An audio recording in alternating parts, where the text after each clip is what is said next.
The United States is making plans to supply Ukraine with cluster munitions, despite international conventions prohibiting their use.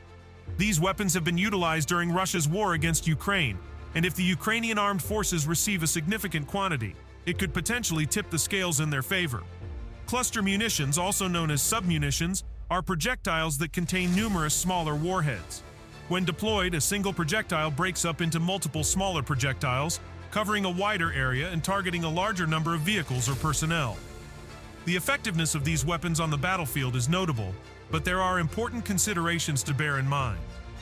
Cluster bombs are considered non-selective projectiles as they cover a broad area, posing a threat to both military targets and civilians. Additionally, many of these submunitions, particularly in the form of mines, may not explode immediately and can remain hidden in the grass or soil.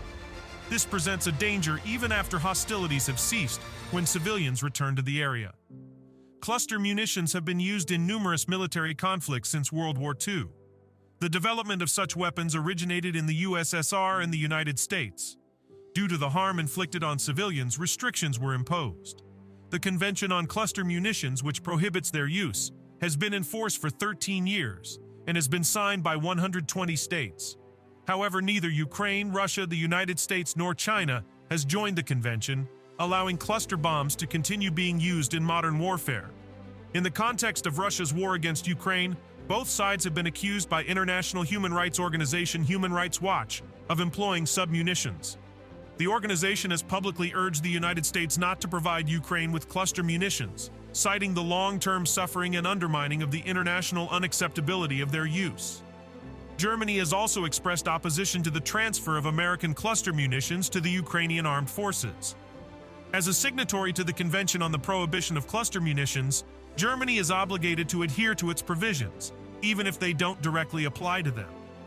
Setting aside the ethical and civilian considerations, it must be acknowledged that cluster munitions align with the Ukrainian armed forces' need for a counteroffensive. The Ukrainian government has consistently highlighted the numerical advantage Russia holds in terms of artillery munitions. On certain days, the difference in the number of shells fired by Ukrainians versus Russians can be more than tenfold.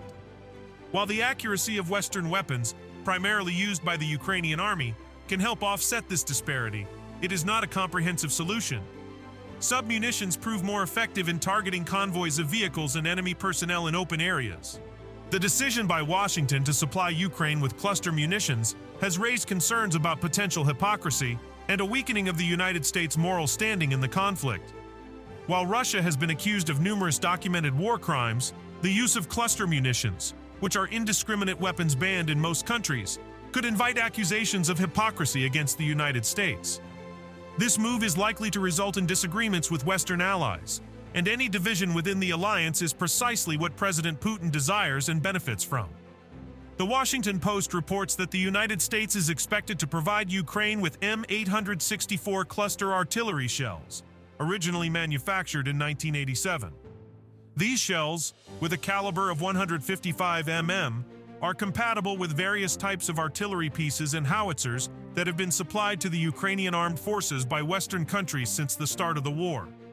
Each projectile contains 72 submunitions, filled with explosives, measuring 82 mm and weighing 210 grams. Upon being fired, the projectile opens, releasing the submunitions which detonate upon impact. However, it is important to note that the Washington Post highlights a significant concern. The Pentagon's last publicly available assessment, conducted over 20 years ago, revealed a 6% failure rate for these shells. This means that at least 4 submunitions from each projectile may remain unexploded.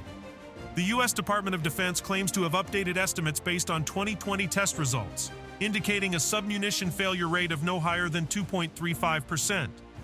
This figure is crucial not only for assessing the effectiveness of the shells, but also for compliance with domestic U.S. laws. Since 2011, the United States has implemented a ban that prohibits military assistance and export of cluster bombs with a submunition failure rate exceeding 1%. However, there are exceptions to this rule.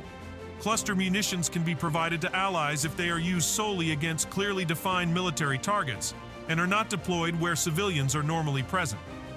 The Washington Post points out another provision that could allow President Joe Biden to bypass the ban. He can invoke a clause in the Foreign Assistance Act that permits the president to provide foreign aid irrespective of arms export restrictions if it is deemed to be in the vital interests of U.S. national security. Human Rights Watch estimates, based on Pentagon reports, that the U.S. stockpile still contains 4.7 million cluster munitions, rockets, and bombs, with over 500 million submunitions. The Ukrainian government has stated its intention to utilize Western cluster munitions responsibly, maximizing their impact in combat while minimizing harm to civilians. Defense Minister Alexei Reznikov has highlighted the significant disparity in the number of artillery shells used by Russia compared to the Ukrainian army, emphasizing that cluster munitions, due to their effectiveness, would help bridge this gap.